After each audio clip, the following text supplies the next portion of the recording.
Hello guys, for today's video ay ipiplex ko sa inyo ang aking backyard garden, which is mga tanim ko dito is mga vegetables. Hindi ko maintindihan kung mainit ba, wala namang araw, kaya lang medyo tawag niyan, masilaw.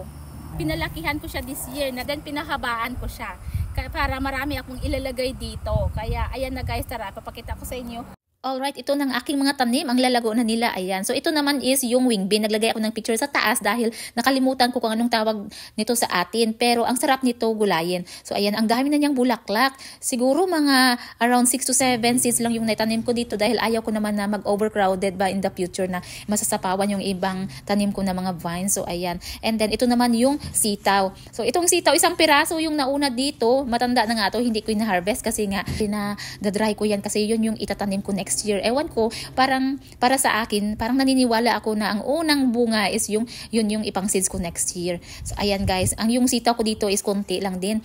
Plan ko talaga, hindi ko talaga to pupunuin ng mga gulay kasi alam mo kung bakit. In the middle of the summer ay magtatanim ulit ako ng gulay para kung sakali ito, yung mga old plants ko maging matured na sila and then may mga bago naman ulit akong paparating na mga seeds or mga mga bagong tubo. Edi mas maganda kasi nga tuloy-tuloy yung harvest bago mag-winter. Kasi yung mga vegetables pagka matured na sila, medyo hindi sila masyado na productive sa pamumunga. Kaya ayan. So ito naman yung pinakita ko is yung sili. 2 puno nga lang yung natanim ko. And then ito yung aking tomatoes guys. So, yung tomatoes ko is 2 variety dito. Nakalimutan ko anong variety ng tomato ko dito. At saka nakakatuwa lang sa tomato ko is lahat ng mga sanga niyan may mga bulaklak. Ayan, namumunga na nga sila. Like 2 years ago, may mga tomatoes ako. Nako, ang lalaki na nila, ang tangkad, pero konti lang talaga yung bulaklak. At saka huli lang talaga sila namumulaklak. Pero this time, kahit ang baba nila pero ang dami na niyang bulaklak. Actually, medyo delay nga yung paglaki ng aking mga gulay dahil nga nung nilipat ko sila dito sa ground, napansin ko na laging may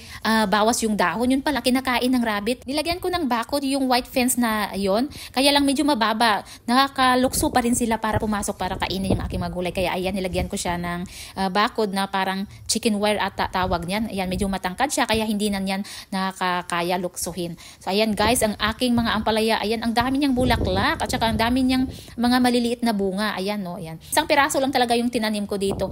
Pero ang daming tumubo kasi nga yung last year na hindi ko na-harvest, nalalaglag lang sa puno. Ayan yung tumubo, ay nako. Siguro kung mabilang mo lang talaga dito yung mga tumubo, mga more or less 40 to 50 na piraso. Kaya lang yung iba nag-dry siya kasi nga kung matakpan pala siya ng mga ibang dahon, ang bagal nilang lumaki hanggang sa mamatay na lang sila dahil nga hindi sila naaarawan.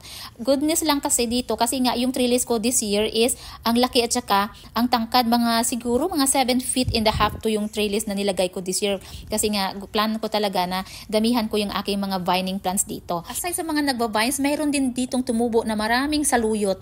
Yung mga saluyot na tumubo, last year pa yan, hindi ko rin yun sila tinanim. Yung mga bunga nag-dry and then nalalaglag. So ayan, nagsipagkalat na dito. At saka mayroon pa naman akong space dito na maybe mga middle of summer magtatanim ulit ako para may kasunod na naman na bagong sibol na mga vegetables para tuloy-tuloy yung aking paggulay. Actually, 2 klase na sitaw yung tinanim ko dito, yung green at saka yung burgundy. So ayan, ayan o, ang tangkad na nila, talagang abot na sila doon sa dulo ng aking trellis. I can't imagine na in the future, ang dami na nilang bunga yung nakasabit dito. Ay nako, ang sarap sa pakiramdam. Alright, see you on the next part 2 of my video. Mayroon pa akong isang garden na ipapakita.